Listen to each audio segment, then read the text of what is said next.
Hello children. In previous lecture we will discuss about the chapter number 8 ruling the countryside.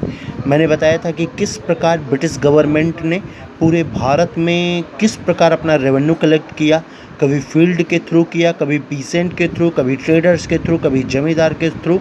इस तरह उसने किस प्रकार रेवेन्यू कलेक्ट किया है पूरे भारत में, ये पूरे चैप्टर में मैंने डिस्कस किया।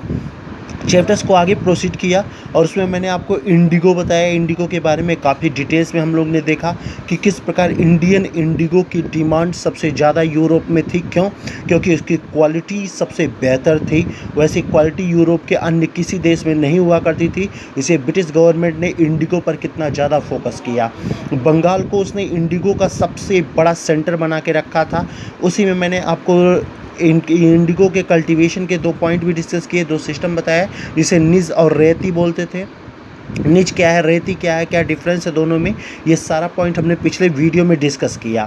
चैप्टर थोड़ा आपका टफ जरूर है, थोड़ा अलग तरह का चैप्टर है, क्योंकि इसके पहले आपने ब्रिटिश रूल पढ़ा था, किस प्रकार ब्रिटिश गवर्नमेंट एक्सपेंड किया है इंडिया में।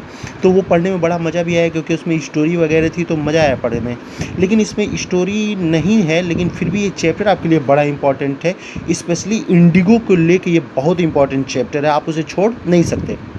उसी में क्वेश्चन क्या था, क्या इंडिगो कोई रेवोल्यूशन है, क्या कलर कोई रेवोल्यूशन देता है? तो आपने पढ़ा वहाँ पे ब्लू, जो मैंने बताया था वहाँ पे कि एक रेवोल्यूशन हुआ था बंगाल में, जिसे आप लोग इंडिगो मूवमेंट भी कहते हैं, कुछ लोग इसे ब्लू रेवोल्यूशन भी कहते हैं, कुछ लोग ब्लू रेवोल्यूशन कहते हैं, बहुत सारे नाम है इसके। वो हुआ और कितना सफल हुआ वो बंगाल में, और बंगाल से ये रेवोल्यूशन ट्रांसफ़र होकर चला गया है बिहार में, और बिहार में अब इंडिगो की खेती की जा रही है। उसी पॉइंट के साथ आपका ये चैप्टर नंबर 3 फिनिश होता है। मतलब चैप्टर नंबर 3 का मेन फोकस है ब्रिटिश गवर्नमेंट के रेवेन्यू पे, कहाँ से उसने रेवेन्यू कलेक्ट किया। क्लियर? आइए आज आपके इस चैप्टर नंबर 3 का एक पेपर मैं अपलोड करता हूं, इस पेपर को सॉल्व करिए। इसके पहले भी 1-2 पेपर मैंने चैप्टर 3 का दिया था, हालांकि आपने उसे किया है, लेकिन सभी बच्चे नहीं कर रहे हैं, मेरे पास ऐसी सूचना आ रही है। तो सभी लोग कर लें जिनका बचा हुआ है। बाकी आज का पेपर देखिए और सारे क्वेश्चंस कर डालिए।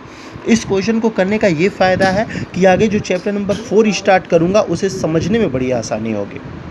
Clear one? The first one is who were the ryot reluctant to grow Indigo. ठीक है, रैयती के बारे में मैंने बताया, रैयत के बारे में मैं आपको बताया, ये क्वेश्चन है। Second one, what were the circumstances which led to the eventual collapse of indigo production in Bengal. इसके बारे में आप डिस्कस करिएगा, क्वेश्चन का आंसर मुझे दीजिएगा। ये क्वेश्चन नंबर 2 है। Question number 3, in what way was the administration of the company different from that of Indian rulers?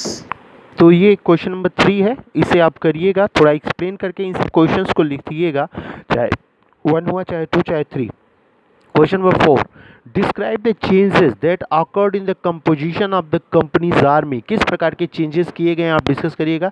इसको मैंने बहुत एक्सप्लेन करके बोला था कि 1857 तक क्या हालात बने थे, कैसा क्या हुआ, क्या नहीं हुआ। ये 4 क्वेश्चन तो मैंने आपके चैप्टर नंबर 3 से बनाया है, क्योंकि इससे पहले भी मैं आपके लिए दो पेपर ला चुका हूँ चैप्टर नंबर 8 का। ये आप 4 क्वेश्चन करिए और 4 के चारों लॉन्ग क्वेश्चन है। क्लियर? क्वेश्चन में जो 5 है ये कुछ नहीं करना है, आपको बुक एक्सरसाइज करना है। बुक एक्सरसाइज में पीछे आप देखे होंगे, उसमें एक दूसरे का मिक्स वो करना है, फिल इन द ब्लैंक्स करना है, ट्रू फॉल्स करना है और पॉइंट मिलाना है एक दूसरे को। वो 3 पॉइंट आप कीजिएगा चैप्टर नंबर 5 के एक्सरसाइज से।